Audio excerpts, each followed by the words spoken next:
qaar ka mid ah odayaashii waxgaradka gobolka Sool ayaa ka hadlay dhul daaqsimeed ay sheegeen in wasiirka biyaha Soomaaliland uu seera ka dhigtay waxayna baaq u direen madaxweynaha Soomaaliland in arrintaasi si degdeg ah wax looga qabto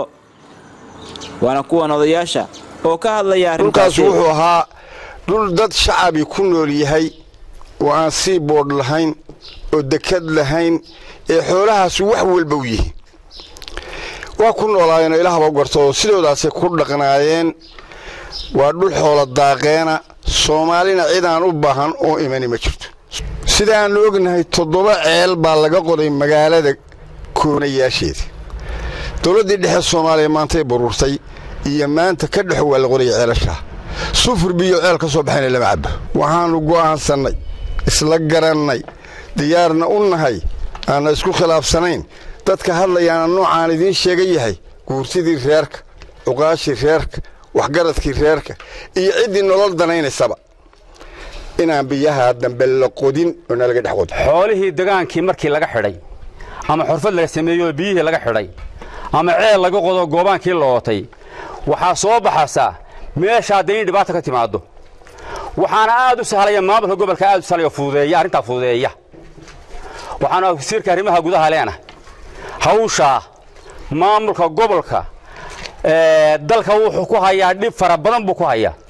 xoolo daaqeen baa la yiraahdaa xoolaha loo daayaa waa xoolahii waa dhulkii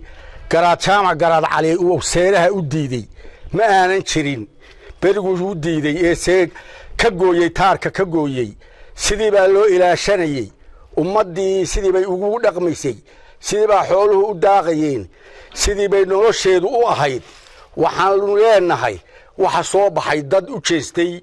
dhulkii xooluhu daaqayeen baa soo baxay oo dooxadii iyo jeexii iyo hadii ilaahay ku rumayay meeshii xooluhu wax ka cunayeen u jeeda oo ama beer baan ka dhigayaa ama biyaan ka dhigayaa ama aan midnaba aan yaa soo baxay oo soo jeestay arladii oo halkan ka cadaynayna jaamac siyaad dalkiisa inaan nina ku maamuli karin wasiirna ku maamuli karin kala soo diray isqaadqaadayna waxba ka ahayn ama dudad kala qado ama dameero soo raro ninka la yiraahdo inuu baniye sheegta hadii ma intu aabihi aamini waayay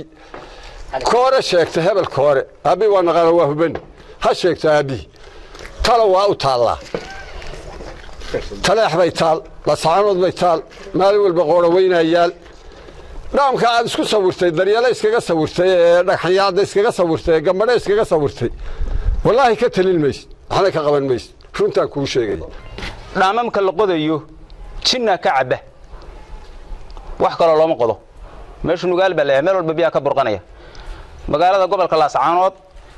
iyo golay yeedhay inta u dhaxaysa 7 ceel oo mid walba dadka loo khiyaameeyay oo la yiri dalka iyo dadka dani ugu jirta maalintii la qodayna aan dib loo arag oo la qoday mid walba 100 kiiloomitir dushiisa la ootay nina qafil ku jibiyay kina lacag saxambaarto maalintii ciid ugu dambeysay baa jirta oo far badan dhaamamka hadir la qodayo la soo kordhin maaya wax macnaa kuwii horena waxyeelo waxaan ma tarin dawladii hore uu silaayo hogaamin jiray gobolada barigu waxay ka taban jireen wax qabad la'aan waa ku xil qabni tan hadeertii waaba ka sii dartay waxyaalaha ka sirtay waxa weeye bini'aadanka marka qof loo dhiibayo maamulka marka gobolka Sool kale loo dhiibayo dad loo dhiibayo aqoon baa la isticmaalaa qof ka yimi baadiye amaan maadi iyo diin aqoon hadii noo soo diro wixii kharibaad bay keenayaan qaarna waa banagu ilowdo waxay ahaayeen ku rajiibkii hore oo soo sidii noo fadhiya biyaha ee hadda yimi iya